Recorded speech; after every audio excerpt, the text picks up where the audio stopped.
When my husband and I lived in a city, we got really into prepping. And I remember we went to a store wasn't even a seed or garden store. It was just some random store that happened to have a display of seeds on it. And we grabbed carrot, lettuce, and tomato seeds and thought, if the duty ever hit the fan, we're gonna grow our own food with these seeds. We tossed them into our bug out bags and thought we were set. Oh, bless our hearts.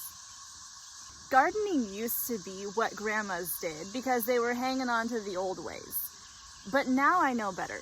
Now I know that gardening is for the hardened, the calloused, the stubborn, the people who claw and fight and scratch their way into the perfect tomato.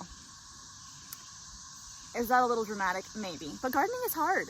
I didn't grow up gardening. I didn't know what you had to do to grow a tomato.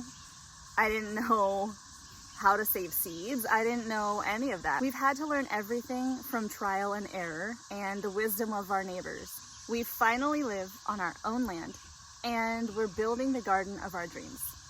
It doesn't look like much right now, but last year when we first got on this land, we didn't have a garden fence, and I planted an entire bed of lettuce seed and our chickens scratched it all up. And what the chickens didn't get to, the cats pooped in, the dogs dug up. It just was one fail after the other. We've learned from many years of a lot of mistakes, and it truly is the best that it's ever been.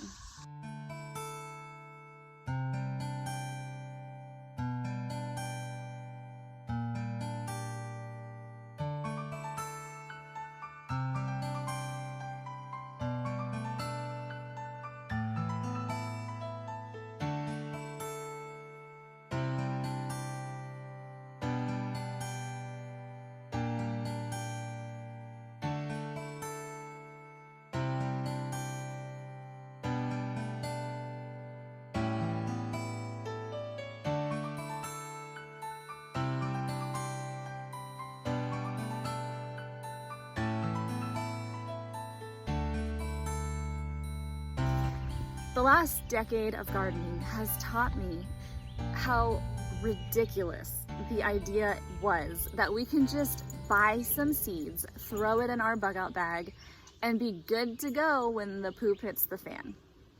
If you are into the idea of a homesteading life, you have to do trial and error. There will always be a new pest or disease or pet that digs up your garden. So as you start your homestead journey or continue your journey on a self-sufficient life, I hope that a little peek into our vision for our garden has inspired you, has brought you some joy, and thanks for letting me share it with you.